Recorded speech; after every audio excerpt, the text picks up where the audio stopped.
Morning. Good morning, man. Hope everyone is blessed, man. The weather's a bit cooler now. I can't lie. It's gotten a little bit cooler. I didn't like the heat. Let me not lie to you. Like, this heat was absolutely disgusting. It was absolutely disgusting. So I'm proud to say that it's finally getting cooler. And I prefer it.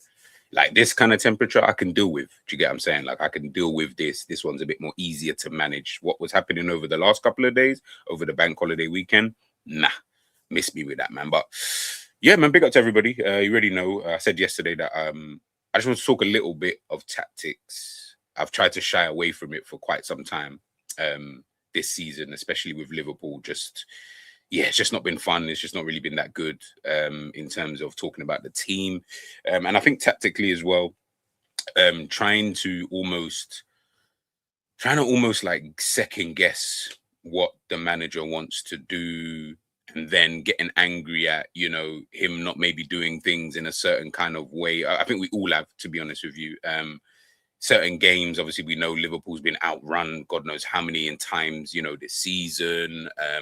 Midfield just looks open. The defense, they're not really defending how they usually do. We're looking at Van Dijk, the Canates, they've not really had great seasons, just by their own standards, performances, the attack as well. Obviously, yeah, we know Salah his form just fell off a cliff. Ekatike, he looked all right, but then started to kind of tailor off before the injury. Isak, we ain't even seen. Chiesa never ever gets used. Who else is there? Gakpo. I mean, the less said, the kind of better. Like, it's just been a shambles, bro. It's just been an absolute shambles, with the team in general. So again, I'm gonna try and come up with an idea. Now, I've given up with the whole trying to almost insert my own thoughts and thinking that that is correct. Like, because that's what I used to think was like, okay, if we do like this and we play like that, I think it should. And listen, I guess we're all trying to do the same thing, right? But I've given up with that because the reality is the manager's going to do what he's going to do.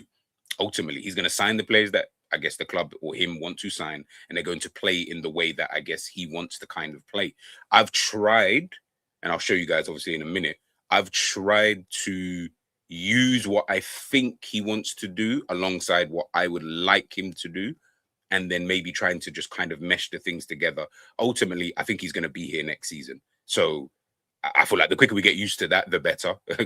We can just move on instead of, oh yeah, unless he gets sacked, which I think will actually be a shock if he does get sacked, which is crazy to say for a guy who's lost 19, 20 matches, this season for Liverpool Football Club, kind of things. But it's just where we're at this moment in time. There's not much optimism, in my opinion, when I'm looking at the team and I'm looking at, what we could potentially do moving forward. I'm just more looking at this because I don't look at Liverpool as title contenders. We spoke about this last night on Enza's show. Make sure you guys, 20 losses, make sure you guys check that out. Myself, Jerry, and Enz. And we spoke about this. I don't have the faith that I guess maybe others have. And listen, good for you. Good for you. I'm now not arguing with anybody about what players you like, how you think the team should play, what you think is gonna. I'm not arguing. If you think the team is going to be better because of X, Y, and Z, great. I hope it is. At this point, I'm really not. I'm really not here for it, man. But big up to Anfield Road in the building. Scraps, obviously, my bro. Big up to your damn self. I don't want to even hear the word Onana. That's Enz's. Hey, you speak to Enz about that. Enz wants Onana, Dean. Bro, they're on the stereotypical. You know what them man are on, man. You know what I mean? They're on Wakanda Forever and all of that kind of stuff. But listen, man, leave these man to it. So obviously I saw this here, and again, big up Tony. Good morning to you. This was just obviously taking a look at the distance covered by Liverpool, and obviously this is one thing that I do think Liverpool are quite far behind in a general sense. As I mentioned before, they had been outrun by a lot of teams, this season. Whatever you want to, again, I really want to stress this. I'm not arguing with anybody about what you think are the reasons and whatever the context is. I don't actually care at this point. I'm just showing you what's there, and this is what's here, right? So this is obviously Let me just make that. There we go. So this is obviously the distance that Liverpool have obviously covered in games, right? This was only up until 15th of March, and I couldn't get any further than that. I can't remember who posted this out, but big up to yourself for the individual who spent time actually doing this. You guys can obviously see, and if you need to make your screen a little bit bigger, just do that. But I'll tell you now, ultimately, on the left after the result, it goes match, opponent, result, and then the Liverpool distance in kilometers, right? You can see here up from the first game of the season up until the 15th of March. You can see the distance that Liverpool have covered in relation to the opposition. As you can see, guys, there are only 1, 2, 3, 4 games. This is from the 15th of August to the 15th of March. So 2025 to 2026. 2025, 2026. 1, 2, 3, 4 teams on this list. On this list. I'm going to trust the person who put this list out. I'm going to trust them, right? Like, if they're wrong, I apologize. I'll hold my hands up. I'll take the brunt of whatever people want to say. So you're telling me in all of these games, and this is only up until the 15th of March, by the way, in all of these games, it's only been 4 teams. 40. That is ridiculous. And that has been a major, major problem for Liverpool going forward. It's been a major, major problem. You cannot be outrun by that amount of teams. I don't mind you getting outrun by some teams. That's fine. Like, I expect it. Do you get what I'm saying? There's probably just going to be naturally more teams who are, you know, just more fitter, or just maybe context of when this is in the season, and etc. etc. Now, one of the I don't want to say excuses, because I don't want to be disrespectful, but one of the things that people obviously mention, of course, Diogo Jota pre-season getting kind of mashed up. Fairs. I could excuse that for some of the season. I can't excuse it later on down the line, or I can't excuse it for the entirety of a season where you're really just picking out 4 games. And I'm just like, really? Like, is that okay? Yeah, okay, fair enough. Like, I can understand it maybe at the big, like more so at the beginning, more than anything else. But we're saying what later on, it just stayed like that, like that nothing changed. It just stayed like this, and that was kind of it. That's a big worry for me. That's a massive worry. I'll be honest with you. That's something that I look at and I think to myself, whew, I mean, yeah, you're going to need to change something around. Now, when I look at stuff like this, and this goes back to what Enz and Dean, and I think maybe Cal was talking about the other day. This is not a tactical issue for me, anyway. Like I don't look at this and think, yeah, it's because I don't see that as anything to do with the tactics. I really don't. It's not a tactical issue. This is more just purely, really, if we're just really boiling it down to simplicity, it's just unfit. You are just not fit as a team this season. But it's very alarming to kind of see that it's a lot of games that you've not been fit in. And yeah, scraps. I mean, 2 sides, 4 sides. And well, no, 2 sides really, because the other 2 we drew in terms of how much they ran and how much we kind of run. Look at the percentage of walking. Like, it's just ridiculous, man.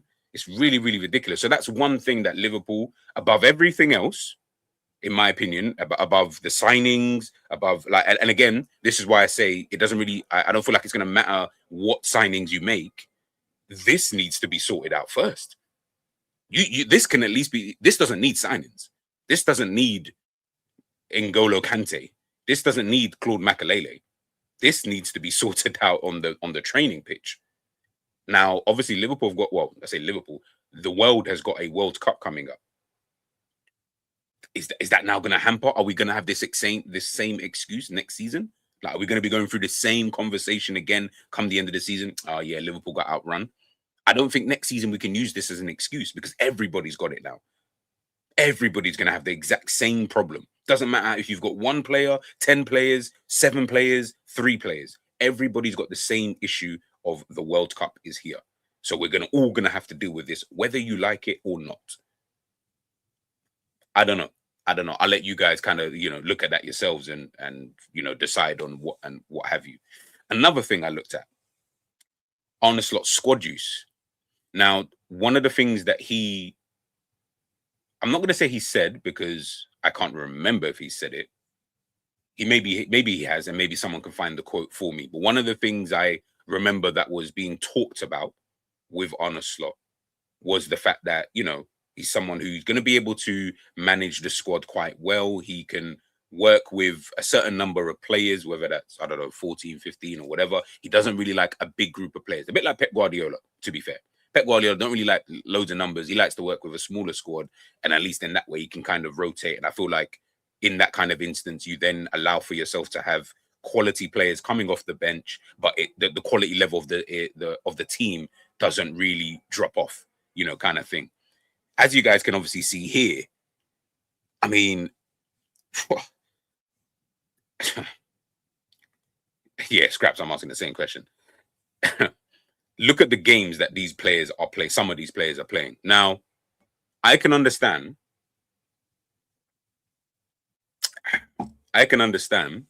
some players playing quite a lot of games.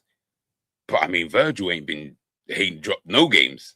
Obviously, this is only up to 20. I think this is 20. Yeah, it's up to match week 21, right? So again, this isn't the full season. This might have changed later on. Do you get what I'm saying? I'm just showing you, these are some of the statistics that we've seen, obviously, from the season, right? And as the season has obviously gone on.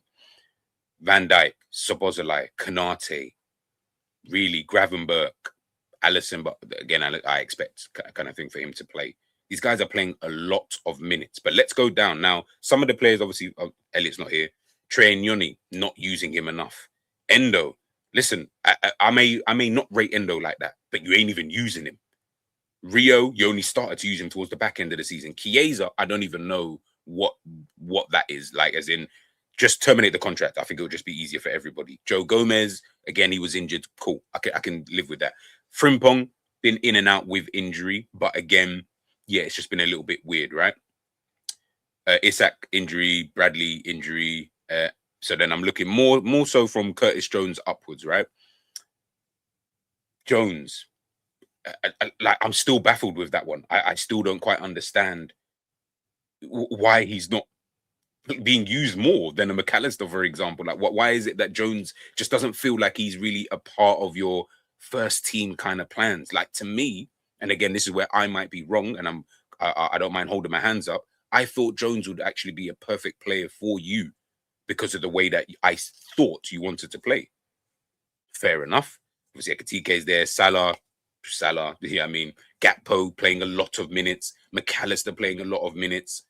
Wirtz had that weird period, if you guys remember, where he was getting dropped for big games. Did he not get dropped? I want to say he got dropped for the Everton game earlier on in the season. I want to say did he start the Arsenal game? I could be wrong. I really don't want to misquote. There was I just remember there being three big games. Maybe Man City or Man United, if not both. The earlier part of the season, and he just didn't start, and I didn't really understand at the time. Like I'm sorry, you spend 100 and what? And I know I keep harping back to this price, but I feel like people are downplaying it because we're using the caveat of, well, he doesn't determine the price, blah blah blah, kind of thing. I get that. I totally understand that. But you see, when you pay that kind of money, I'm sorry, unless he's injured, obviously, you're playing all the flipping time, mate. I am genuinely sorry. You are playing all the time. You got to come out of your funk at some point, because for the kind of money that we spent on you, yeah, we need you to be in and out of your funk quick. We ain't got time to be then saying, okay, yeah, we're just going to use the old midfield that we did have. The old midfield. We didn't sign you to use the old midfield unless you are injured, of course. That's not that, to me. That's not how things work. I'm sorry. I ain't seen no one else do that. You Liverpool, you ain't special. So why are you doing that? That doesn't make any sense to me. But that's what Liverpool are on. That's what Liverpool are on. This is another thing I saw. Good morning to you, Patrick. This is another thing that I saw. So Liverpool are winning the ball high less frequently. So obviously these are the statistics from the previous seasons. So 21, 22, 22, 23, 23, 24, 24, 25. So it was 24, 25 is when Slot kind of came in. You don't even need to see the numbers at the bottom. It literally just goes 0, 10, 20, 30 on all of them, right? So you can kind of just gauge it really from there. You can see from really Slot's time, other than that one season, as you can see, the 22-23 season under Jurgen Klopp, look at Slot's kind of time. When you kind of, again, if you're just looking at it, if you got a ruler out, if you really want to check it yourselves, look how would I say low Liverpool are winning the ball back. High anyway, less frequently. Look at those kind of numbers. Look at where the dots are on the graph itself. Again, another interesting thing. Why is that? Is that a structure issue? Is it a player issue? I think it's both. I genuinely think it's both. This is where if you want to then start talking about signings, I can start to hear it. But it's also, for me, it's mainly a structure issue. But if we start talking about signings, I can definitely get with that. I'm not going to argue with you guys in regards to, that.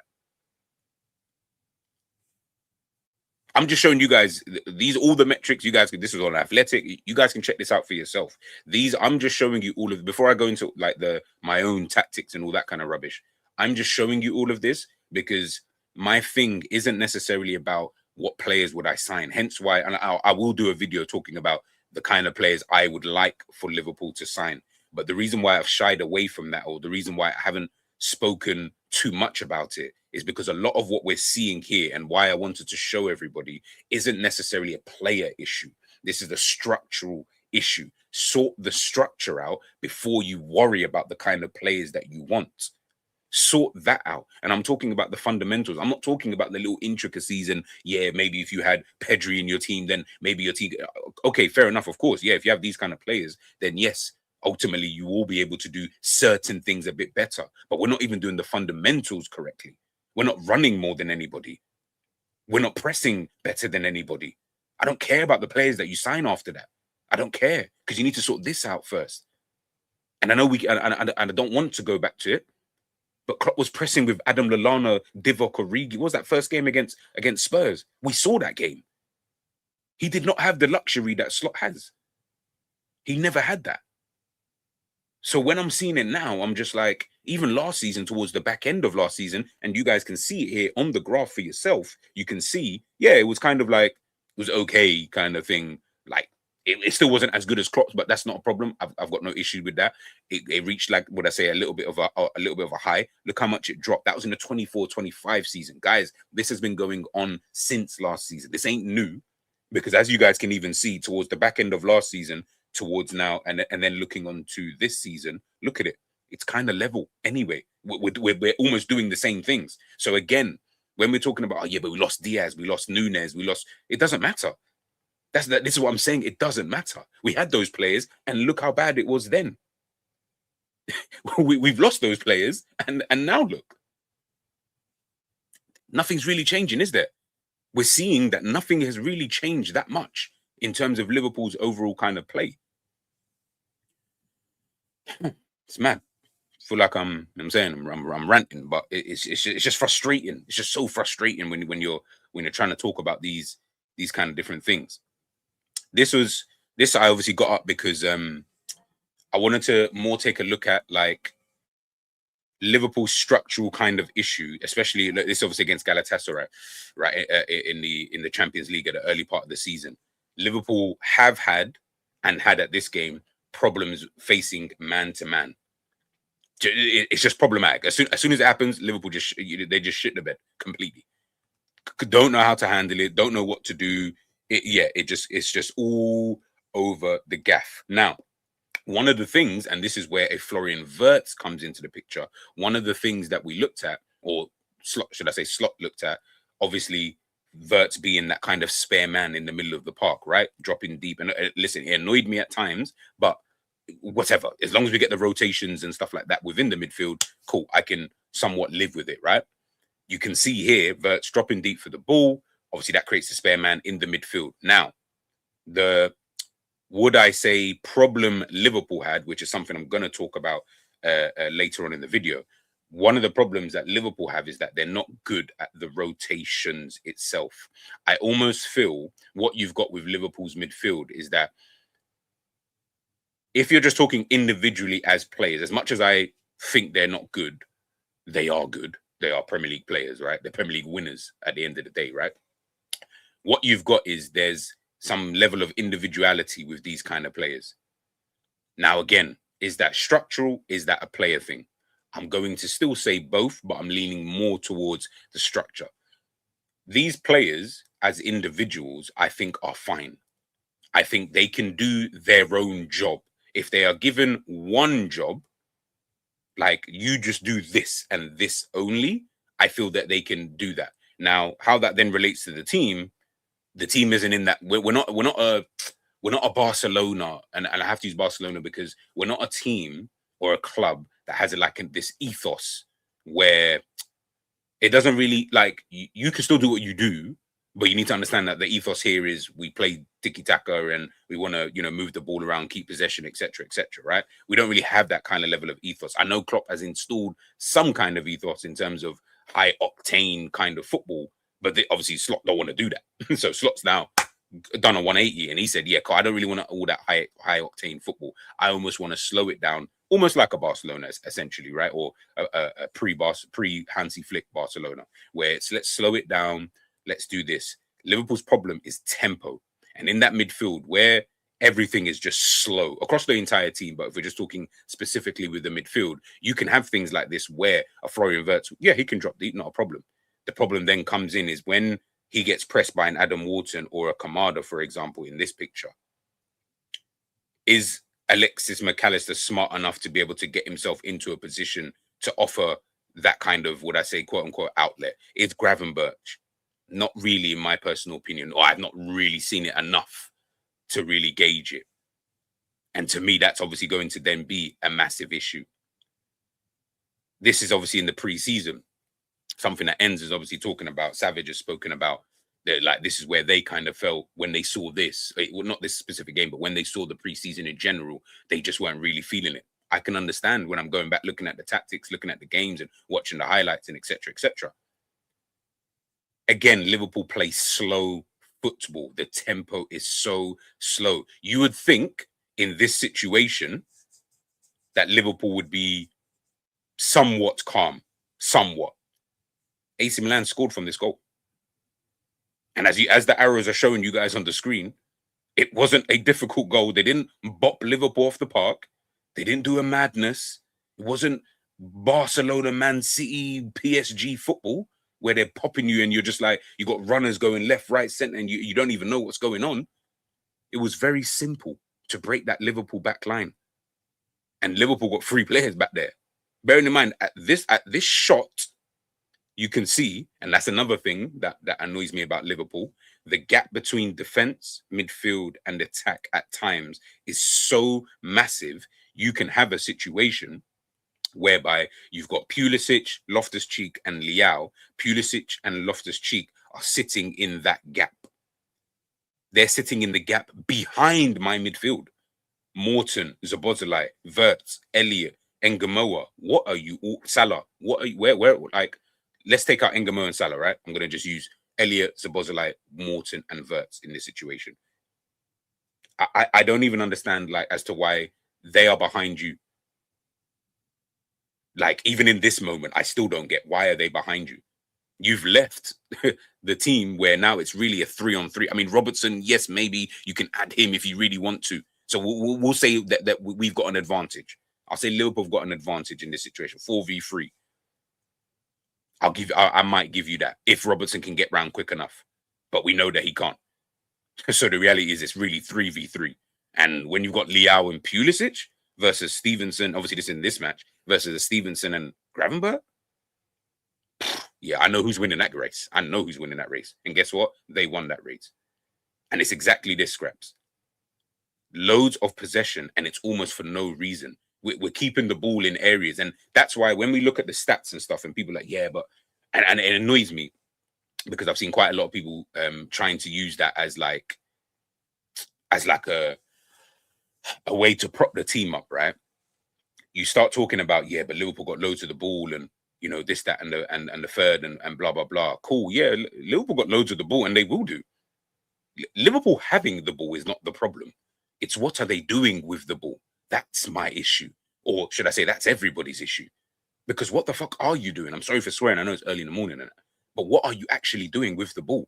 You're moving so Van Dijk. He gets the ball.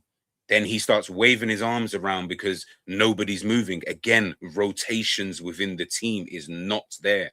It is not. I'm sorry. I don't care what nobody has to say. I don't care what video you're going to show me of the one time that you saw. No, as a whole, I have not watched Liverpool and said they rotate really, really well. They don't do that for whatever reason. I don't know, and I don't actually care. I'm just telling you what I see.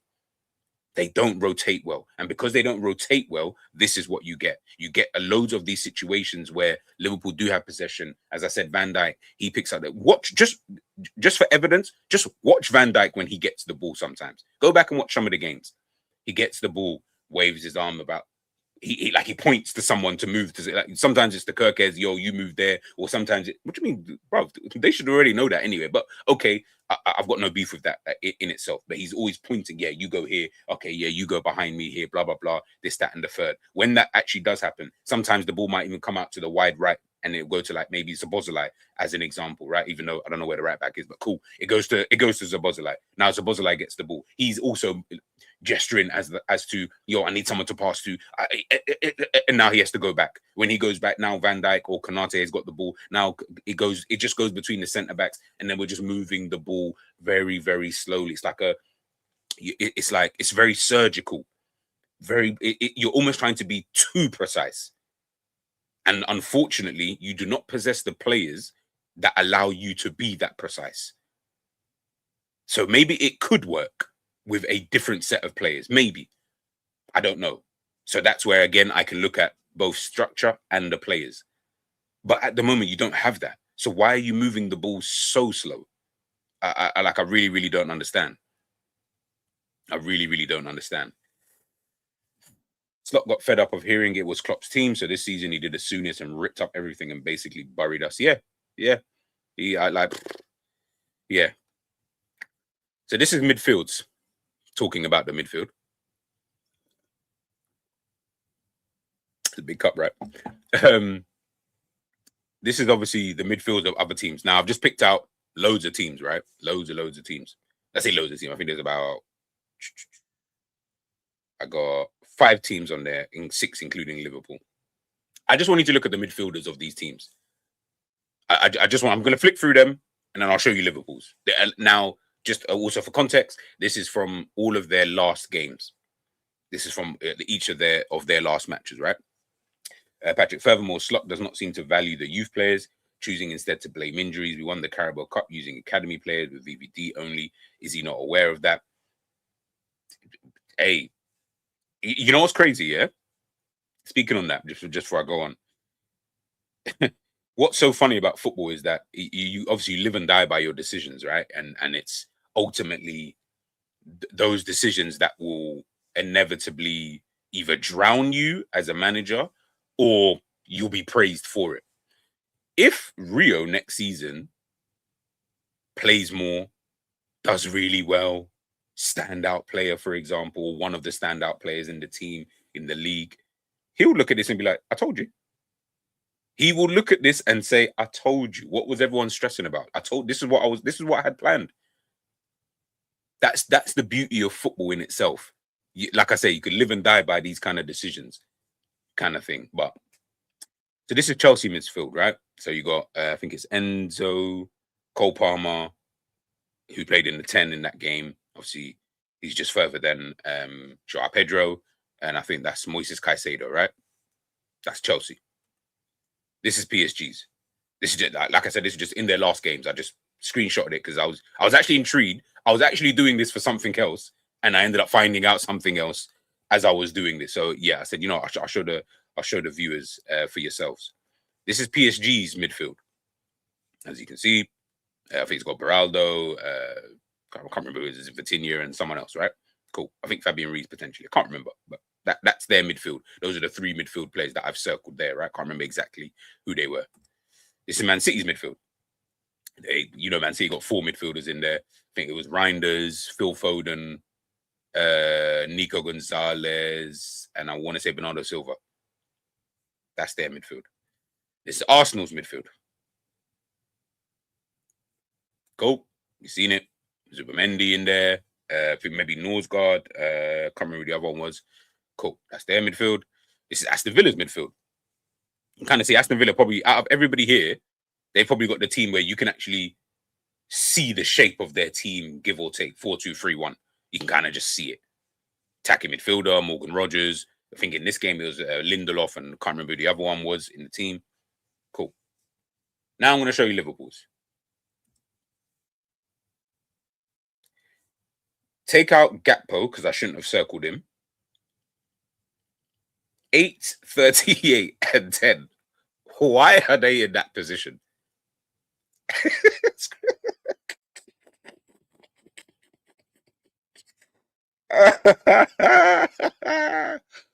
Oh my God. Guys, if I'm lying, I'm dying. Oh my God. I don't think you understand, yeah? I promise you guys right now, I was getting ready for the show and everything, yeah? So I was just getting all of this stuff ready. And I actually had something else. What's all this noise outside?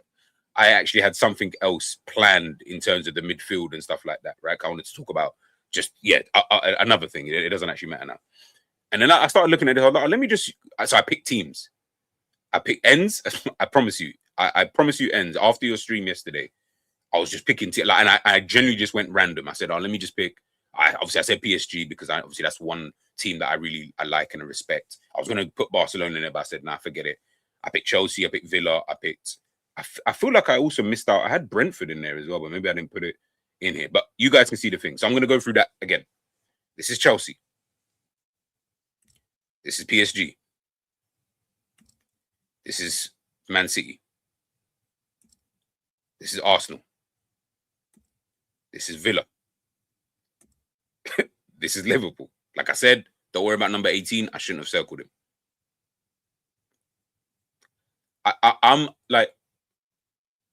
I'm more confused as to why are you all in a line diagonal. This is against Brentford, by the way. I didn't watch the game. You guys would have to tell me. This is just their average positions, by the way. So obviously they weren't staying in here in the entirety of the game. Ends. I don't know. I don't know.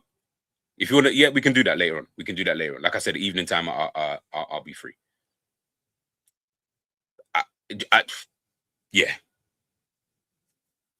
Like I said, people, this is what Liverpool have been dealing with. This is what we've been dealing with.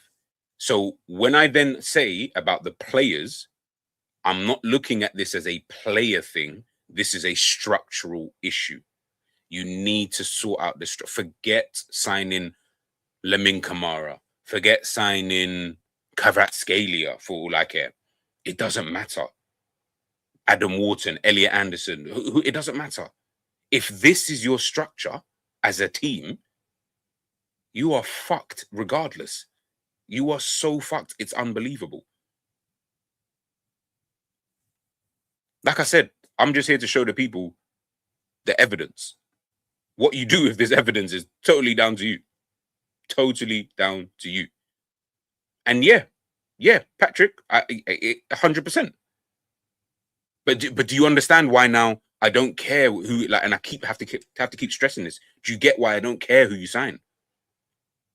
What, do we think that Lamine Camara can sort this out? yeah, right. Definitely. Morning, Trudon. Morning ends. Do we think that these men are going to be able to sort that out? Good luck. You know what's crazy? Even if we'll use Lamine Camara because he's actually a player I like anyway. So let's say Lamine Camara, right? He'll probably be able to sort this out in maybe like a couple of games. He's definitely not staying fit for the entirety of the season, though. That ain't happening. There's no way you're running around doing all of this. If this is the shape, crazy to me. Absolutely crazy. Now, I didn't watch the Brentford game, so I don't know how Liverpool actually played in the game, and was the midfield open? Was it not open? I think I heard Dean mention about Brentford only having like that one opportunity, and then like they bagged or whatever it was. Yeah. Morning, Krishan. This is why people think we need it. But this is my thing, Scraps. Do we need a physical DM? Or do we just need a better structure? I'm going to go, you just need a better structure. Because, and I'm going to go back through these teams. Caicedo is obviously the quote-unquote destroyer. He's come from the football of Brighton under Roberto De Zerbi. They play football over there. So he's had to learn, really, yo, I got to be able to put my foot on the ball, X, Y, and Z. This was obviously PSG. I think it was, I want to say it was Beraldo was definitely in there. He's obviously a centre-back by trade. But PSG. So we know what they're on. Man City, we know what these men are on. We know.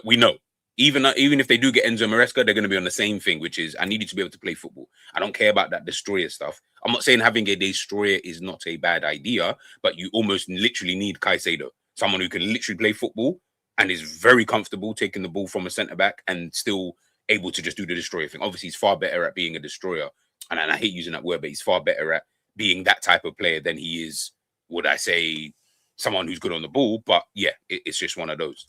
Arsenal, bruv, I mean, do you count Norsgaard as is he in that mode? I don't really know. I can't even remember Norsgaard too tough. But maybe he is. Maybe you could call him that. But let's say Norsgaard never plays. He ain't starting. So really and truly, it's going to be Zubamendi, who they did sign in the summer, who was their DM, who is not a destroyer, who is still part of a midfield and a team that conceded the least amount of goals this season. This is with Zubamendi in the team playing a large majority of the games. Why does it sound like the plane is right next to my house? But this is with Zubamendi, Declan Rice, Marino, Eze, Erdegaard. There are not destroyers, guys. This is what I'm talking about. You don't need that. I'm trying to spread the word of Liverpool fans. We don't need that. You just need a better structure in the team. Once you get that structure, you will be fine. I promise you. Yes, there will be the odd moment or two. I'm not saying that Arsenal haven't looked at and said, oh, maybe in one game or I don't know, 3 games in the 38-game season, we may have needed Caicedo in there. I'll take that. I'll take that every day of the week. And guess what? Arteta will take that. Donny looking like he might win the Champions League. Double. Don't let him embarrass us like that. Don't let him embarrass us like that. Crazy. Double. Mad.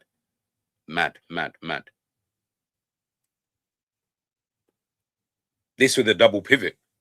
But look how it's almost like a box midfield anyway. You got your number 10, 27, 3, and 8. It's almost like a box midfield. Everyone is close together. Structure. We know what Emery is on.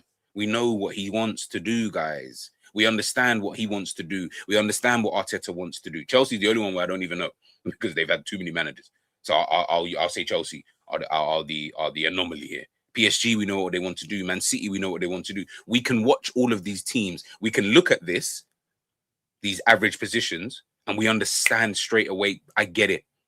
I get what you're trying to do here. Forget the result. Forget all of that. We just know what you're trying to do. Whether it works or not is irrelevant. We just know what you're trying to do. I don't know what you're trying to do. I really don't know what it is you are aiming to do here. Like, I really don't. And Krishan, you're 100% correct. By the way, your display picture is hilarious. Structure beats everything. Best teams have plugged exactly. It's not about having, that's why I don't care. And I'll show you guys now anyway about tactics and whatnot, right? I don't care about the formation that you play. I don't care. That's not something that that bothers me in that kind of way. I'm all about your structure and your system, your principles. What is it that you're trying to get the team to do? Do you want that? Whether you want to play 3 at the back, 4 at the back, 5 at the back, 4 in midfield, 3 in midfield, 2 in midfield, it doesn't matter. What do you want the team to actually do? Like, do you want the team to be able to keep possession? Do you want the team to be able to, build up really well? Do you want the team to just go long? Whichever you want to do, it doesn't matter. I just need to know that's what you want to do, though. And I think what's happened for a lot of these players, which is why we're also seeing, as much as it's also down to them because they're the ones playing, I also think that with there being a lack of clarity in terms of how he wants the team to kind of progress and how he wants the team to play, I think that's also had a knock-on effect on the players. What's also not helped is you've gotten in these new players. Florian Wirtz didn't even start this game, which is mad to me. But that's a story for another day. You got Alexander Isak, you got Ekatike, you got Florian Wirtz, you got Frimpong, you got Kirkes. Are these the players that you feel that you wanted and or needed in order to play the football that you want? Are they the right players for you? That's my biggest thing. We can cuss Slot as much as we want, cool, whatever. But are these the players? Now, I'm not saying he shouldn't be getting better out of these players. Of course he should, 100%. But are these the right players for you, though? And I know Savage made the point the other day when I mentioned on Enza's stream about the type of players that he wants. Yeah, Enz, I don't know. You're asking me. You watched the game. You tell me why he's not up front. You tell me. But we'll get to that in a minute, right? We'll get to that in a minute. I just want to understand what is the job role that you have for these kind of players. So we'll just take this game. This is against Brentford, right? We'll just take this, right? So forget the players that he did play or didn't play, right? I'm just focusing on what's here on the pitch. What was Gakpo's job role? Was it to drop deep? If so, no problem. Not that actually isn't an issue. Like that's really not an issue. Because I'm gonna assume you've done that to congest the middle of the park. My only thing with that is the positioning of both Rio and Salah then. Because obviously they're gonna have to be your forward players, right? Because obviously you need someone up front. Like to me, I feel like they're just staying in the same position. Like it doesn't seem like that they were doing much else outside of that. Again, I didn't watch the game, so I've got no context really here. Ekatike will be in the same position. To be fair, has to drop deep to see the ball because he won't see it otherwise. Let's look at this real quick. I'll go back to this.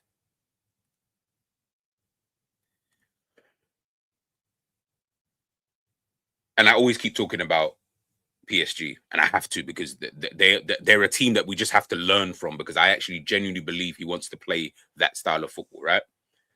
We just mentioned, Enz just asked about why he's confused about Gakpo's not up top. In this picture, they have no striker. It's very similar, almost, to what he's actually trying to do. If you actually look at it, if I go back to the thing, it's actually quite similar. Look at the back four, look at the midfield, and then your two wingers. Wrong one. Look at that. It's quite similar when you deep it. The only difference is you've got someone else who's dropped into that back line. It's almost now 3. Well, it's not almost. It is a 3 at the back there, right? That 3 at the back. If Liverpool do break with the ball at any point, let's say they just, yeah, exactly. And I was just about to get to that. And you're too quick, man. Let me get there first. Let me get there. Like you got the 3 at the back, right? So you can see the 3 play. Let me even move myself out of this. You got the 3 players at the back. That covers you there. So if Liverpool were to break, their only realistic is you've got Ekatike, and I think that might be Zabozalai. And whoever that is over, obviously, it might be Florian Wirtz. But let's just say you got 3 on 3, give or take, right? You got 3 on 3 there. But you've also still got the 4 players in front of them to still come back. Those 4 players are in front of obviously Liverpool's players. So they're going to get there quicker anyway. So then it becomes I don't even know at that point. Let's just say at minimum it becomes a 7v3. with Liverpool hopefully trying to get other players to join the attack. Now, in this mode, Liverpool don't win the ball back. I'm just letting you know, they didn't win the ball back. Look at where Dembele is. Drop deep. Look at where Hakimi is. Just to let you know, Hakimi is not the winger in this game. Look at where their winger is even in this. Look, excuse me, look at where their winger is. Can't even see him on here. Look at where the winger on the left side is. He's going in to play in that central role almost, to fill in the gap that Dembele. Rotation, rotation, rotation. At a drop of a hat, they all know what they are doing. It is simplistic in itself. They're not doing anything mad. It looks like chaos when you watch them play. You're thinking, oh my God, why is Hakimi in the right wing position and da-da-da-da? That's what he's trying to do with the Frimpong. Oh my God, why is Ousmane Dembele dropping deep? That's what he's trying to do with the Gakpo. He's trying to, I kept telling you guys at the beginning of the season, he wants to play that style of football. He's spoken too much about them for us to not know that. That's the kind of football he's trying to play.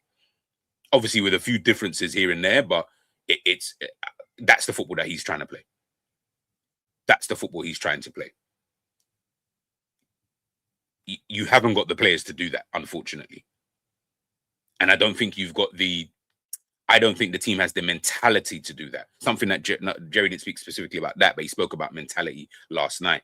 I don't think the team has the mentality to be able to almost pull this off. How you get that installed, I don't know.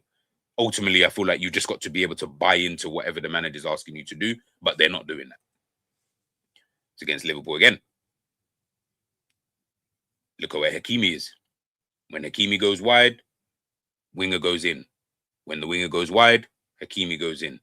You can see on the left-hand side, just to let you know, the person with the ball, I believe that is Mendes, I want to say. Mendes drops in. They've still got that third, I don't know who that third, that might be Marquinhos. So you got three at the back. Obviously, Liverpool potentially could break away here, but you still got the three at the back. Obviously, they've got the ball, PSG. This is why he wants Barcola, Diamonde, that slot guy, and Adam Wharton. That's his do you get what I'm saying now, Ends? Do you understand why I'm saying forget the physical defender, midfielder thing? Cool. You got Vitinha. Sorry, Vitinha's obviously he will get the ball.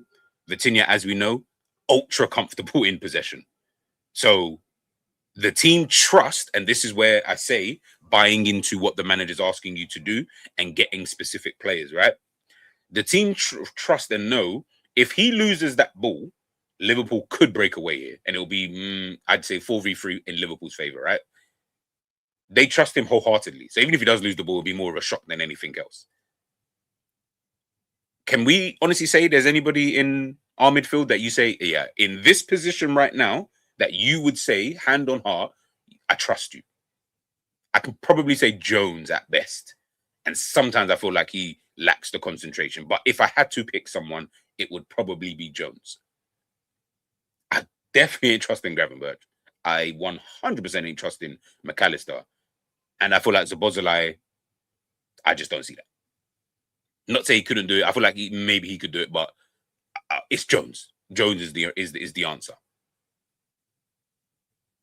But look at the positioning of the other players in the team.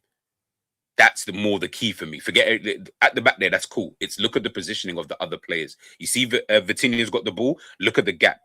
You've got three Liverpool players. So Vitinha's obviously the one highlighted in yellow.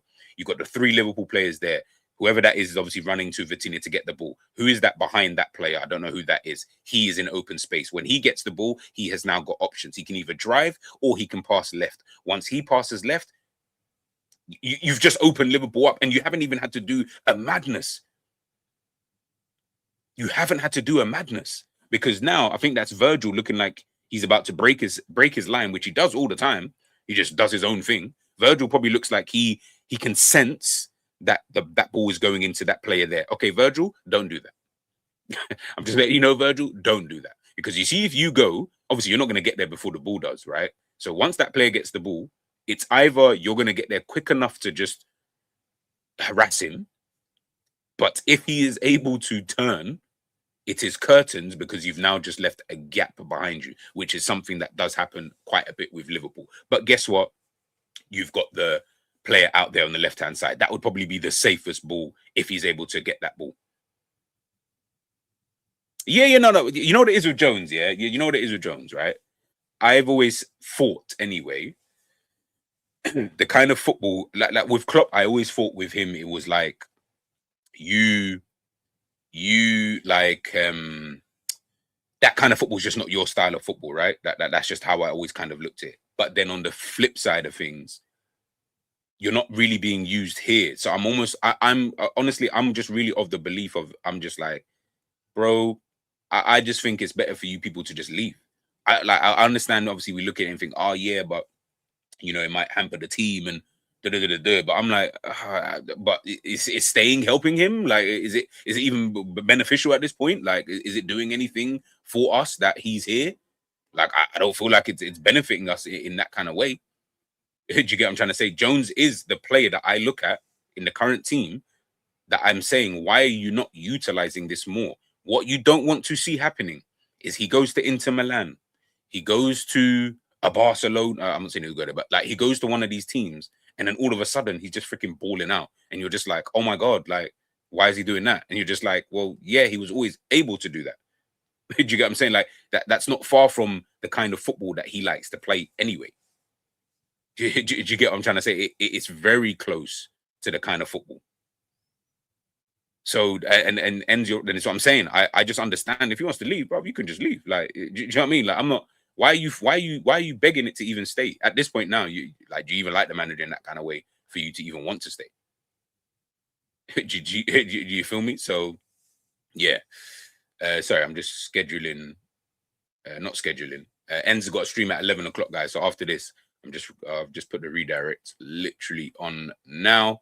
I should be able to jump on over there, by the way. Ends. Jones at PSG. Now we'll start calling him a bad boy player. Show you again here. Now I'm just showing you all of this stuff. This I have to stress again for anybody who just joined the stream. I'm only showing you PSG because that is, to me, the most identical style of play that I'm noticing with Liverpool and how I've heard Arne Slot wanting to play. He does, obviously he understands, yeah, I need to maybe play a bit more pragmatic. Obviously Arsenal, I know, but he wants to play that kind of football. So we need to try and figure out how do we do that, so to speak. Look at Dembele here. So in this move, Van Dijk, obviously you can see is highlighted there. Dembele is highlighted in the white circle. Van Dijk has seen that. McAllister, I think he hasn't seen Dembele behind him. Van Dijk is telling McAllister, yo, but the thing is here, you've got Hakimi and you've got whoever that, I think that might be Due, Barcola, one of the two. So over on that right side, it's overloaded. They're already winning on that side, 2v1. Dembele's dropped deeper. Because Dembele has dropped deeper, it has created a problem for Liverpool. Because Van Dijk, as you can see, he's vacating that area. That area behind Konate now has got a absolutely mad gap. First of all, where are your midfielders anyway?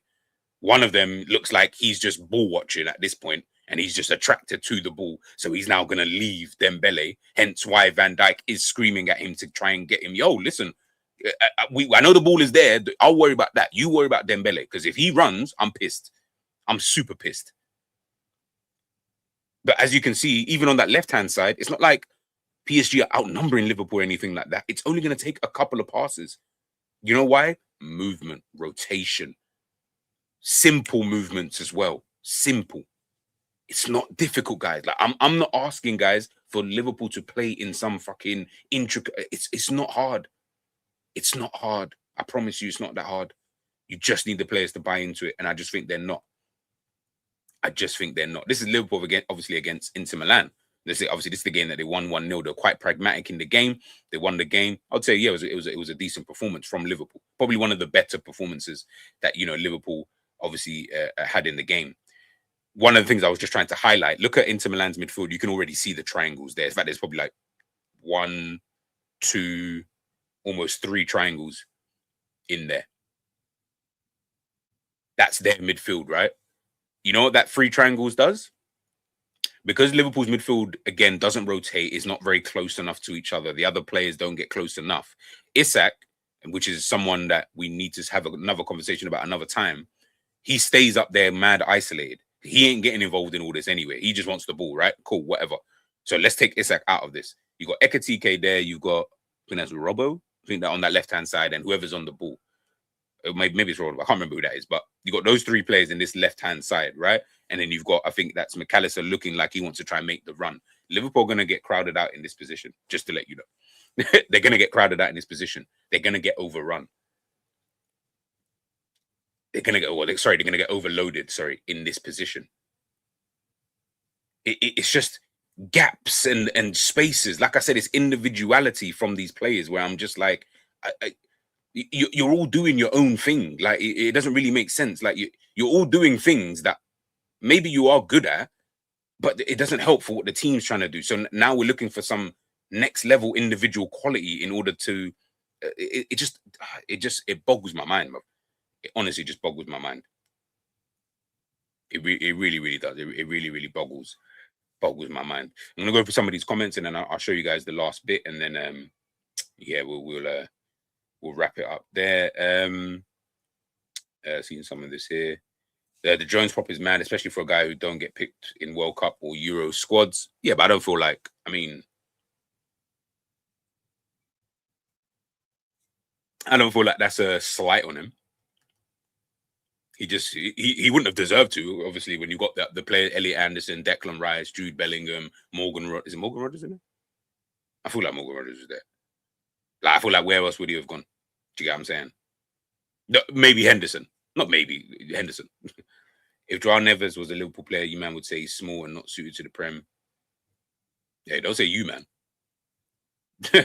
I would have been happy with a Joao Neves type of player. But again, I don't want the stereotypical type of player anyway. Maybe a Lamine Kamara just because. But I feel like he's also very good on the ball anyway. So I'm good with that.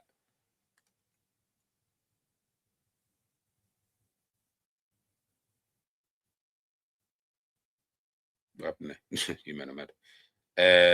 I think the pack midfield would work if you get the right combo. Yeah. It would. This is what I'm saying. But then you also need the team to buy into what the manager's asking him to do. So maybe, let's look at this before we look at the last bit of tactics. Maybe he's got to get rid of a lot of these players who are still stuck in their old ways.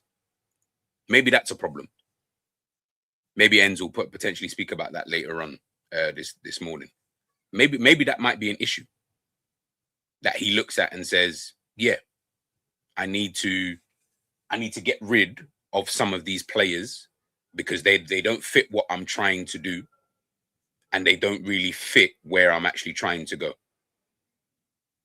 Do you get what I'm trying to say? So maybe that is something to think about. I don't know. So I'll show you this last bit. So obviously this was just something I was messing around with yesterday, right? So one of the things I always keep talking about is obviously midfield rotation. Can we get the mid, as you guys can obviously see there on the screen, can we just get midfield? They just move into different positions cohesively. Can we just have that? Like, is that okay? Is that okay? Another thing I was looking at was about covering the zones. So when I talk about Liverpool and the tactics and stuff like that, and why I'm not fussed in what formation, 4-2-3-1, 4-3-3, 4-1-4-1, whatever. I'm all about, can you play in the zones? Can other players just be able, like, comfortable enough to cover the zones? So when this situation happens, where you've got your winger who goes out wide or whatever, and obviously if you've got your left back inverting, can the midfielder think smart enough to then just cover that zone? Can you just cover that zone? Whether obviously this is more for the right hand side, right? So, but can you cover that zone? That's all I need you to do. Are you comfortable enough to just cover the zones whilst we're in possession, whilst we're doing what we need to do? Can you do that? That's what I'm looking for, and that's how I think Liverpool will be able to progress next season. Getting players who are comfortable within the zones.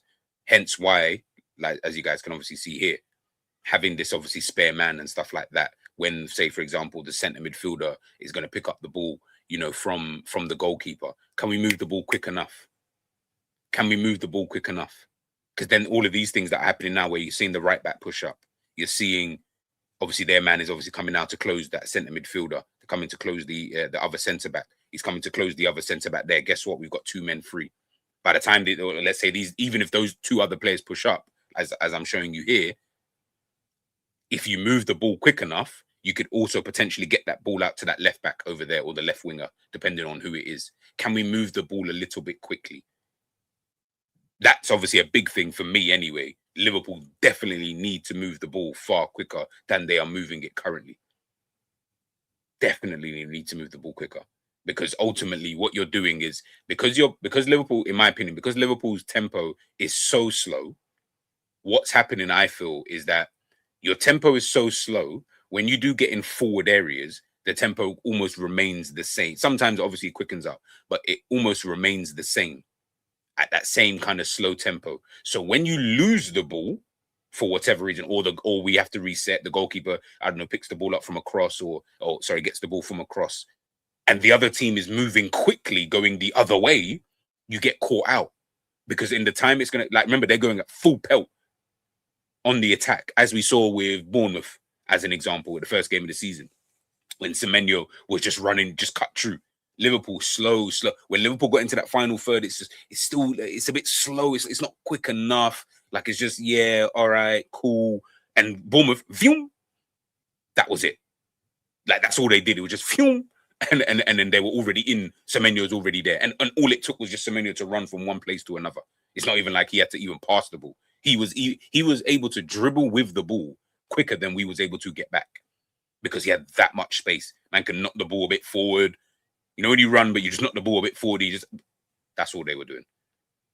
So Liverpool need to move the ball quickly, but they need to, like I said, the main thing for me is you need a lot more rotation, man.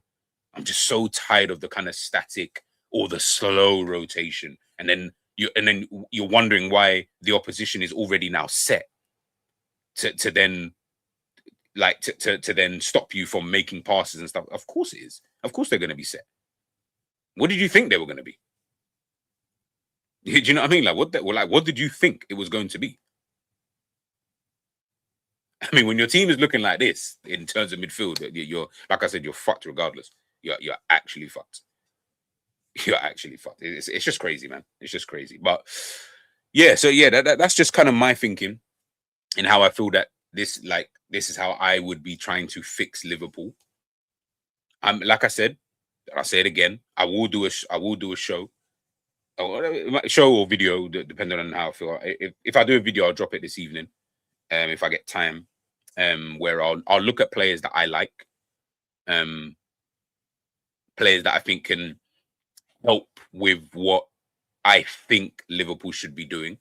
Like I said, at this point, I don't really know. I don't really know why. You know, I don't really know what he wants to do, why he's doing what he is doing, because it's just a little bit like, okay, I guess there's some type of style that you're trying to implement here, but I just don't really know and understand what that style is. But okay, like, you know, it is what it is.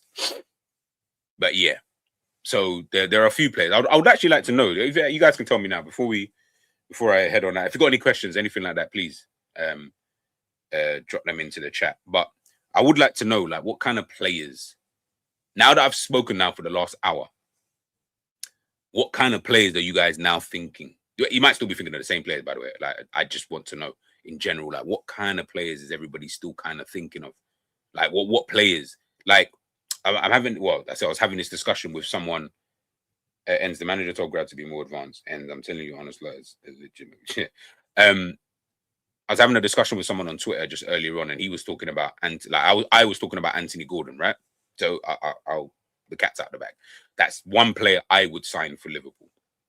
Now, I said I would sign him over Yan Diamonde purely off the basis that I don't trust Yan Diamonde yet, and that's not to say that he is not going to be better. but I trust Anthony Gordon and I trust what he can do.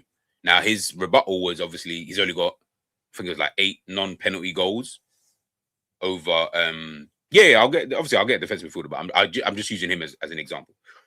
He's only got like 8 non-penalty goals, and I was like, yeah, I don't really care about that. Do you know what I'm saying? Like, I'm actually not that fussed. There are no wingers who I feel is available that I look at and think, yeah, I'd love to get him. There are none. Barcola is probably at the top of my list. Like, legit. Barcola would be at the top of my list of like, yo, get this guy. Definitely over Yan Diomande. I can tell you that for free. So when I look at someone like a Gordon, left wing, up front, can play as a lone striker, can play off of another striker if I needed him to.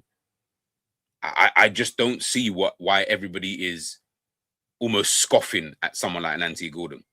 But we're praising, and it's not to say he's rubbish, by the way. I do think Yan Diomande is a good player, and I think potentially he could get better. But I'm looking at him now, I'm like, well, nah. Gordon has, for me, he's press. You need someone to press from the front. You're picking Gordon every day of the week. You're picking Gordon every day of the week. I'm not gonna, Christian. I'm not gonna sit here and say that Gordon's had he's got 17 goals this season, so I mean he's had a good season, I guess, by his own metrics.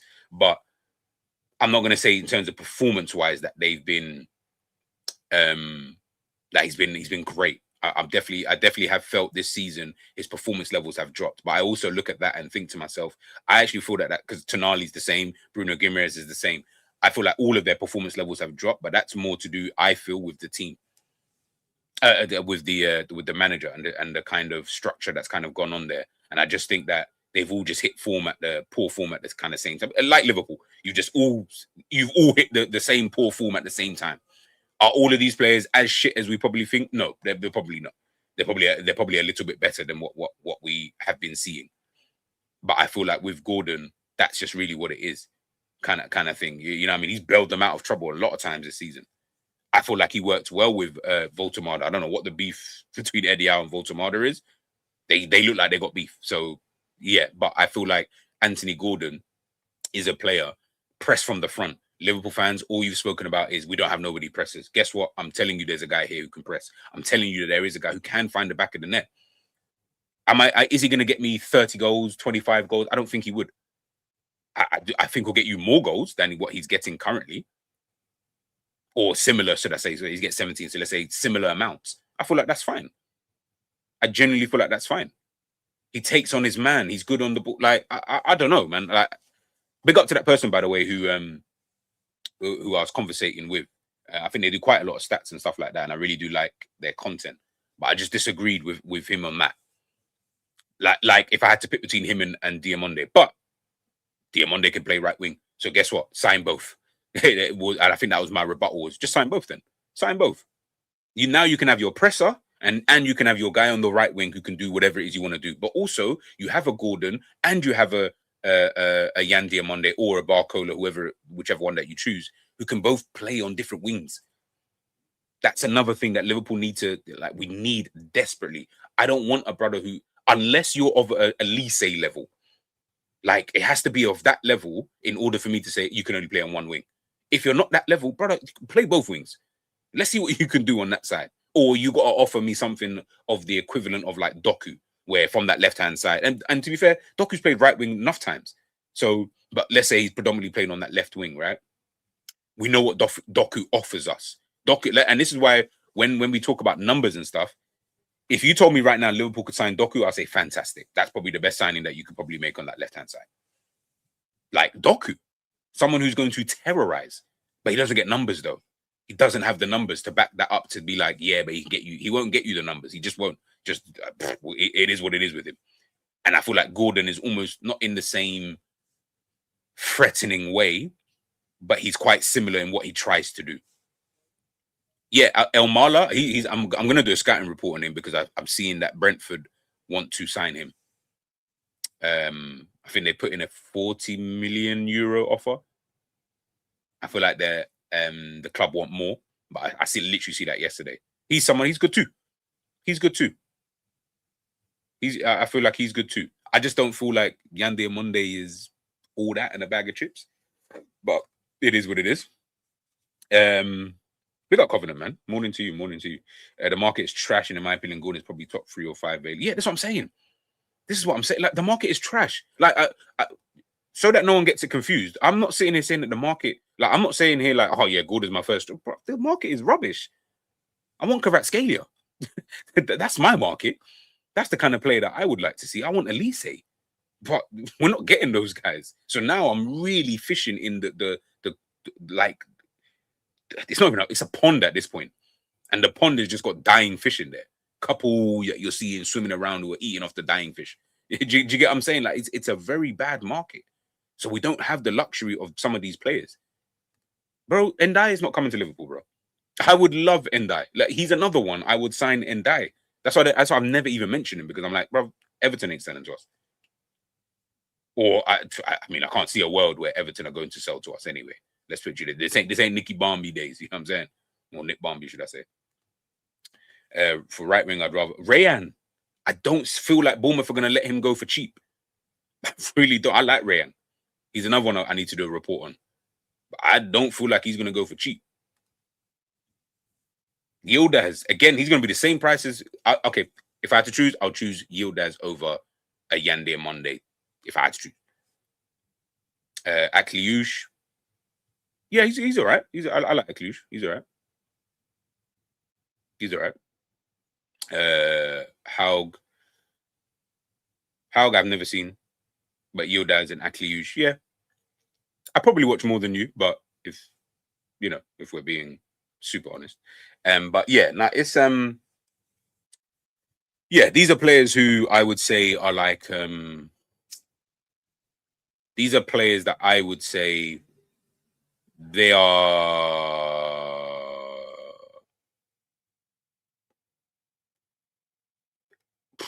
I'm trying to find the right word to use.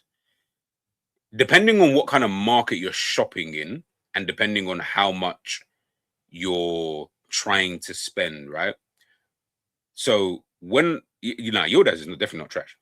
I don't think he's trash. If you think he's trash, then that's up to you. But I don't feel like he's trash. When I say the market is trash, people, because I feel like everyone's taking it in the literal term, right? Players who are available, who their clubs are willing to sell, obviously for the right fee, right? So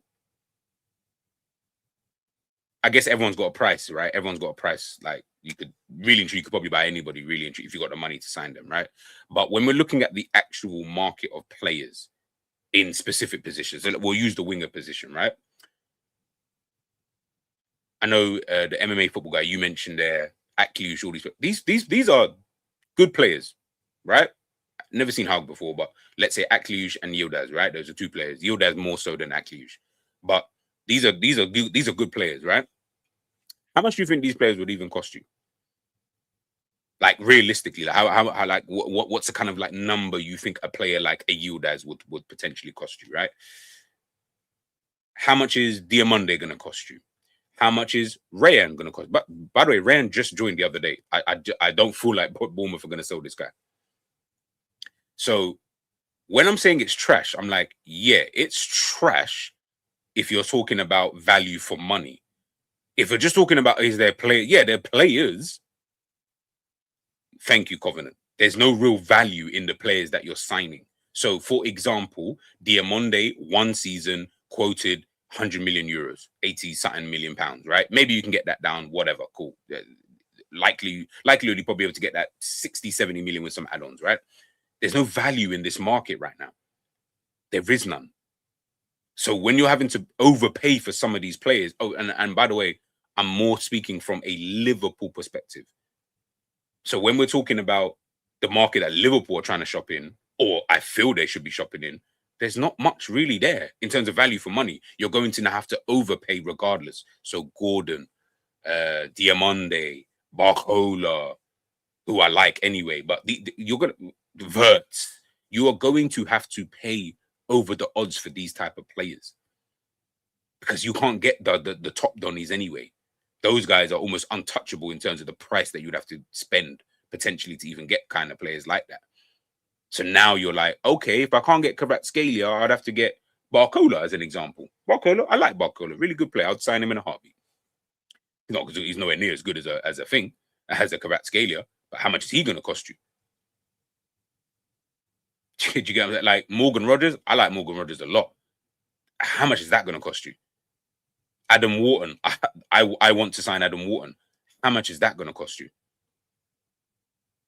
Gone are the days of Salah, 34 million. Mane, I don't even know how much that guy cost. Fabinho. Like, Robert, like, gone are those days. You probably, like, as in, you trying to find players of that kind of ilk. And even those players at the time weren't even, like, Don Dadas. But that's where Liverpool was. So when Liverpool are now looking at players, I'm like, it's just really about, obviously it's not my money, so obviously I don't really care in that sense. But now you really are just trying to, can I just get the right profile? Hence why Zubimendi would have been just like, that made sense. The release clause was cheap at the time, obviously. Obviously now he's gone to Arsenal, but at the time, release clause, all of that kind of stuff, blah, blah, blah. It's so that's what I mean by the market is trash. Not in the literal sense of there are shit players. Obviously, they're not shit players, but just in terms of there's no real value, in my opinion, anyway, in terms of Elliot Anderson. How much is that guy going to cost you? Because whatever he's going to cost, he's not worth that money anyway. I just know that much. I see the French market is probably the closest thing in value. Yeah, the French market is usually pretty decent because I feel like the players are actually of that level, whether it be low, high. So a Lamine Camara, let's use him as an example. I don't actually know what the quoted fee for him would be. I'm going to say, though, a Lamine Camara is going to cost you less than an Adam Wharton. I would put them both on the same level. At minimum. At minimum, they're both on the same level. But for some reason, Adam Wharton is going to cost you probably a bit more. That's just my guess, but I feel like that's going to happen anyway. Reality is in any market, the best things are not available. The best houses, best cars, best boats are not for sale unless owners put them up for sale. Best players shouldn't be on the market. Yeah, I agree with that to some extent. I agree with that to some extent. Yeah, like I said, I think it's just about getting your value for money more than anything else. Are you spending the money in the right way? Are you spending it on, like I said, yeah, just value for money. Obviously, we're in 2026, so the kind of value for money that I'm looking for, it probably just really isn't actually really there. I mean, I don't really know. I don't really know how much certain players are going to cost you. I don't know what the fee for Barcola would actually be if you had to sign him. I don't know what the fee. Yeah, I'm trying to think. Yeah, Liverpool got to be smart, man. Like, I don't know why you're not just trying to get Lewandowski and Bernardo Silva. Like, I just feel like that's two players, elite players. Like you just go get those guys and you just kind of move with it. I've always rated the French league. I'm telling you, man, the French league has so much. Yeah. The French league has always been good, but it's a farmers league, innit? So people don't really rate it. And yeah, ends. I mean, there's only there's only a handful of players there, man.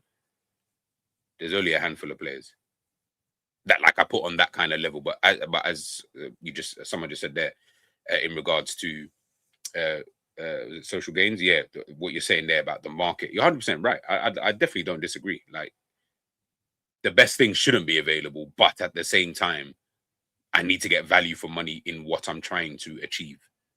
Do you get what I'm trying to say? But I don't know. Them three players, bro. Bernardo Silva and Lewandowski. Lewandowski, you're only signing because Ekitike is injured. I don't need him to start that many games, bro, because you've already got Isak. Isak is supposed to be your main guy. Get Lewandowski, sit on the bench, come on in games, start in cup game, whatever. Just get me a bagsman. That guy who you've already got one striker who sits there up front and does nothing. If that's the style of football that you're trying to play, then you've got another guy who can do that. And he can do that better than Isak. I can tell you that for free. Even at the age of 37, 38 years of age. Go and get that.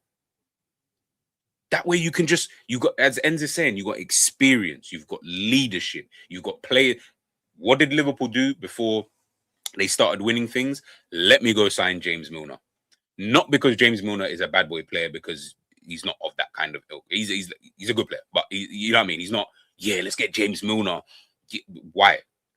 You get James Milner for the leadership, the experience of winning trophies, understanding what it's like to play in a big team and win with that level of expectation. He can then put that onto the other players. At the time, it was only just him anyway, because he was the only one coming into. He was the only one in the team who had won the Premier League. Imagine that, crazy. Now I'm saying you can go and get Bernardo Silva, Lewandowski. You're mentioning John Stones. Like, I'm like, why not? Like, I don't know. Like, we're not thinking. Like, are we? You know what I mean? Like, are we just not thinking? John Stones, I don't know, because of his injuries and stuff. Like, I feel like he might be. But then again, I mean, Gomez is still here, so it's one of those. So I think about Stones, but I'm more thinking about Bernardo Silva, 100%. I don't care what no one says. That guy would walk into Liverpool's midfield and still be better than everybody else. I don't even.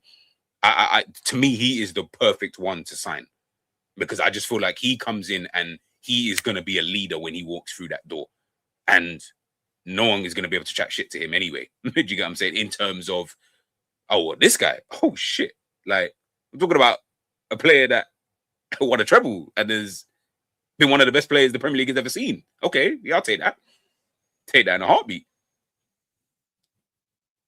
Do you get what I'm trying to say? Like I said, I just think especially because if Liverpool want to spend money on maybe other areas of the pitch, and if certain players that are not available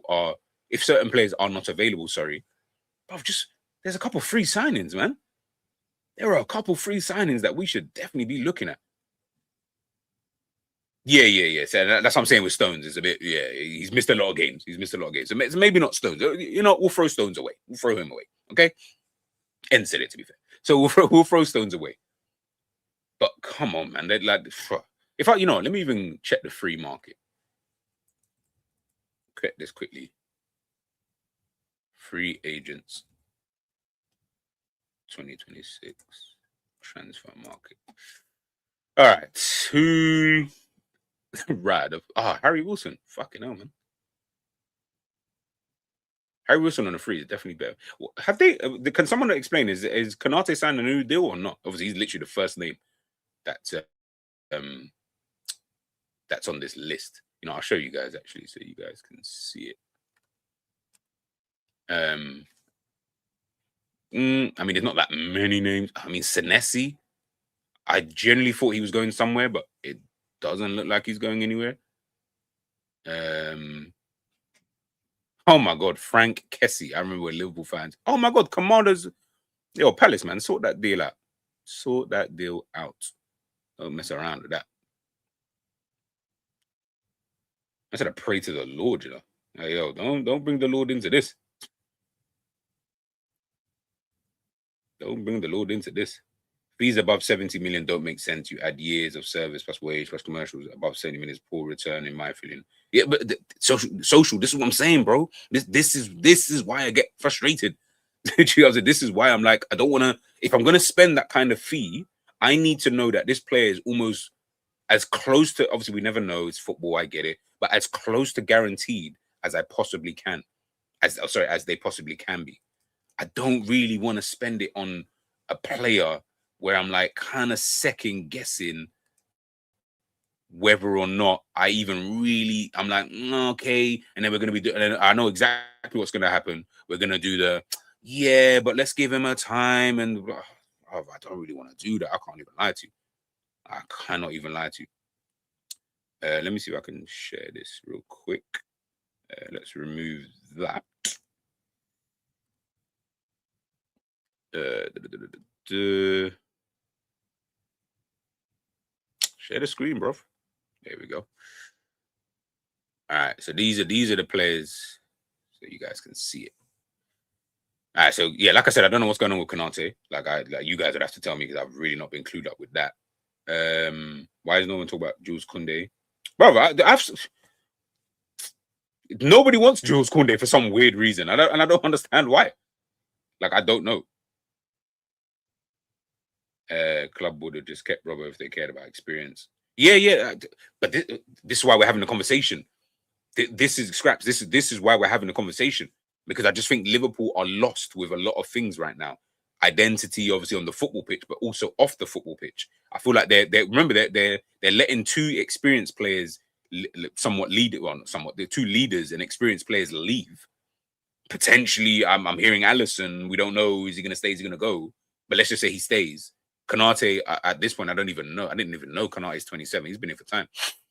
But you're letting a lot of that leave, and you're not really you're trying to replace it now with players who are not experienced. So you're going to add more inexperience to the inexperience that you've already got.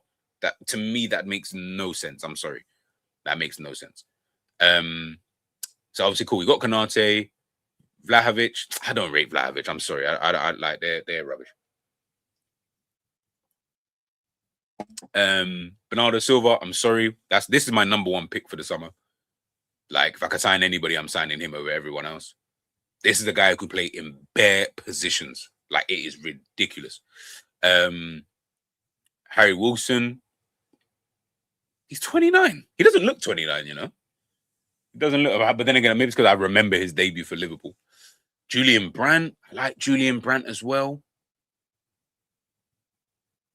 Oh my God, Rico Henry. Goretzka. Again. Senesi is definitely one player I feel like he is being touted by quite a few people, though, to be fair. But Senesi 100%. Silva 100%. Goretzka's more just for the option. Fabinho, fucking it, mate. Kamada, I like Kamada, but I wouldn't sign him. But I like him. Who else is there? Is anyone else on this list? Anyone else? What's going on? I don't know if there's anyone else of note that I would really. Christensen, I feel like they're trying to sign him to a new deal. Rudiger. That Brozovic. Who remembers Brozovic? Jesus Christ. You reckon Barca sign Bernardo? Yeah, it'll be easier now because they did want to sign him before, to be fair. So yeah, that would probably make sense for them. Senesi going Tottenham. Okay, Fez. I didn't know that. I like, yeah, Diego Rossi, Casemiro, Neymar. Hey, look, with Neymar one season. You know what I mean? Nah, but yeah, like I said, man, I just think Liverpool can be a bit smarter with some of the things that they're trying to do, whilst also still still improving the squad and keeping the squad to a minimum kind of level where it's not. We're not looking at it from a perspective of like, oh yeah, this is poor quality and all of that kind of stuff. Big up, Sam. Why? As soon as I said Rudiger, you popped out of nowhere. Fucking it. The thing with the Premier is it's war of attrition. I like that. And you just need quality to avoid drop off. On the clock when Milner came in, level never dropped. This is what I'm saying. This is what I'm trying to get. Okay, I'll tell you guys this, right? I wouldn't mind Liverpool keeping the midfield, right? Maybe you let McAllister go. Keep Ryan Gravenberch, keep Dominic Szoboszlai, keep Curtis Jones, right? I wouldn't mind if you kept all three of them. You just need to sign other midfielders. Even if you sign midfielders on their level, you just need to sign. What I don't want is you have these guys as your main guys, and you've got some dead drop-off. Add Trey into that, by the way, because I feel like Trey should be getting some more game time. But they are the minimum level of the team. You shouldn't now be dropping off so much. Like, the drop off should be a Trey, someone who's young and inexperienced. Not the drop off is fucking Endo, and now we're sitting here scratching our heads, wondering what's going on. So when I'm saying get a Bernardo Silva, I'm like, okay, well, Bernardo is already he's still operating above these man. So if your drop off to, let's say if you start Bernardo Silva, but then your drop off is to Szoboszlai or Gravenberch, I'm good with that. I'm not then going to be cussing because I'm like, well, I don't mind that because I don't have to see these guys every single week. But when your drop off is fucking Gravenberch to whoever, I'm just like, come on, man. Like, it's not making no sense to me. So then you can go and get an Adam Wharton. I'm not saying Adam Wharton is far better than Szoboszlai or far better than Gravenberch or even far better than Curtis Jones. I'm definitely not saying that. But guess what he does, though? He don't drop the level. He ain't worse than them, man. I can tell you that for free. He definitely ain't worse for those man. So I'm saying if you can keep that level, then cool. The real question is, I'll answer that, is it? So Bozolai, Gravenberch, Jones, Fernandez, Ignoni. Who's Fernandez? I'm gonna say you're talking about Manuel Fernandez from West Ham. He's another player that I would sign. Again, his level is not dwarfing Zabozalai or Gravenberch or Jones. I don't think he dwarfs them in terms of his ability, but he doesn't drop the level. And that is the one thing, and I was just about to say, Christian, that is why Arsenal are able to do Arsenal things. I'm sorry, but I am not looking at Arsenal midfield and saying, yeah, Zubomendi, Rice, and fucking Marino is some boss midfield. But that's dead. That's the most driest midfielder you can think of. Like, just zero flavor whatsoever. Zubomendi is like the vinegar to the salt in my crisps. Do you get, like, it's a little bit different than just normal ready salted. That's all that is. That's all that is. But guess what? That fucking functions. Then you can add your Eze's and your what's my man's name? Erdegaards. You can add all these kind of guys if you want to sprinkle a little something. And again, Eze that isn't dwarfing. Eze isn't better than Declan Rice, in my opinion. But guess what? You add a little piece of flavor, you're good to go. Madueke. Now, Saka's better than Madueke, but that level isn't dropping so far down. Martinelli, Trossard, they're literally probably the same kind of level. Havertz, Gyökeres, you guys can see it now. Liverpool's drop-offs are so big in most areas of the pitch. Yeah, don't steal that one. Don't steal that vinegar to the salt. But do you get what I'm saying? Like, it's like the drop-off is so massive. We're trying to ask for, like, yeah, we need a team to do this, that, and the four. I'm asking, should I say, the team to do this, that, and the third. And I'm just like, what? And you're right, Si. The Arsenal's midfield works because of the structure. Like I said, they've got no destroyer in that midfield, none whatsoever. But they've conceded the least amount of goals. Oh, they signed 4 centre backs, but they can only play 4. Or they only play 4. They don't play 6 at the back. So we keep doing this. They sign bare centre backs. Okay, but they only play 4, just like Liverpool. They only play 3 in midfield, just like Liverpool. What's the difference? Oh, structure. I hear it. I'd understand. You know what? I would even give you if Arsenal played 6 at the back or 5 at the back, it would actually make more. It would make more sense. But they don't. They play the exact same as Liverpool, but they are so fucking solid. It's unreal. Why? The players buy into what Mikel Arteta is trying to get them to do. It's taking them years to get there, granted, but yeah. We're gonna wrap it up in a sec. As I said, guys, En's got the stream literally in 6 minutes, just timed now. So make sure you guys head on over there. Hincapié, Calafiore, Skelly, that's just their left backs. And look at the quality. Look at that quality. These times, man, are talking, brother. I was trying to think of a left back for Liverpool to sign. I was so stuck. So I need to really go and sit down and really think more than anything who I want, but then also who's available. I don't really know. But that's a fucking good left back situation. Guess what they've got on the right hand side? They've got Benjamin White. They've got Yuri and Timber. Mosquera can maybe fill out there, but he's a fill out there type of player. Yuri and Timber is obviously the bad boy. I said I don't know the video, but do you get what I'm trying to say? Like, Liverpool need more functionality. They need more versatile players. Like I said, I actually don't want specialists anymore. I know me and Sav spoke about this because, like, we were like, yeah, we want a bagsman and stuff like that. Now I've seen what that bagsman looks like. I don't want that shit no more. You know, like, I've been able to see it. I've been able to test it now for a season. You know, when you test that. Yeah, I now understand that Slot does not do well with these kind of guys. I just now need more functionality within this team, and I feel like once you get that functionality, yeah, you'll be somewhat fine. Somewhat fine.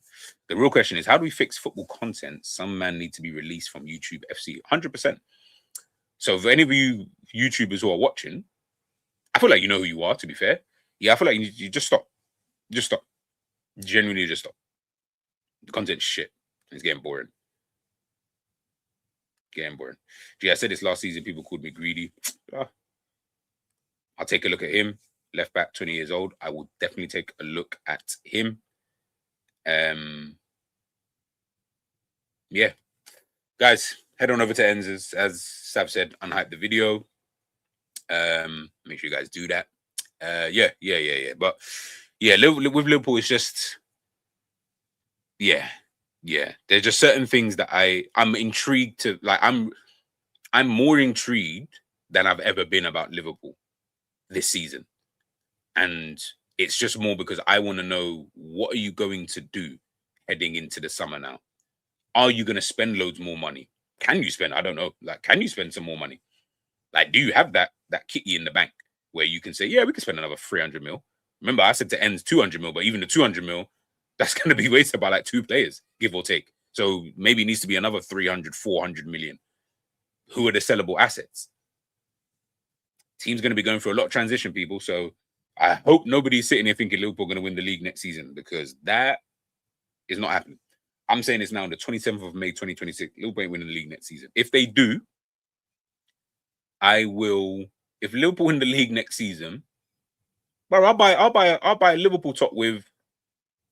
Who's a player that I don't? You pick a player. You pick a player. You guys will pick a player.